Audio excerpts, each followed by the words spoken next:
Okay, now can we carry on? Yes, please speak. Ma'am, Sanjay Yadav ji ने कहा कि सब्जी वाला सब्जी खरीदने के बाद मुफ्त में धनिया पत्ती और मिर्ची दे देता है। आप किस ज़माने की बात कर रहे हैं? आप गृहस्थी तो नहीं चलाते हैं। आप पूछिए गृहिणी से। आज जो चीज़ें फ्री में मिलती थी, अदरक, मिर्च, धनिया, संजय जी सबके लिए। Please allow her to speak. Speak. बोलने दीजिए प्लीज. Let her speak. धनिये से भी परेशान, मिर्ची से ज़्यादा परेशान है।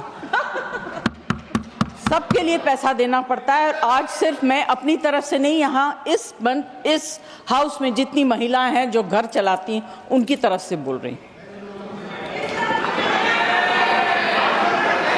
आप लोग बहुत अच्छा चला रही है, हम लोग को शायद आता नहीं है। हाँ, ठीक है, महंगाई से किस तरफ है? मैम, अभी क्या होता है कि जो वक्ता आखिर में बोलते हैं उनके पास ज़्यादा कुछ बोलने को रह नहीं जाता है।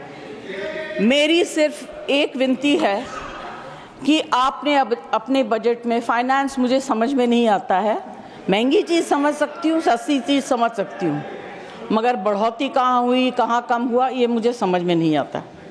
मैं सब्ज़ी वगैरह की बात कर सकती हूँ।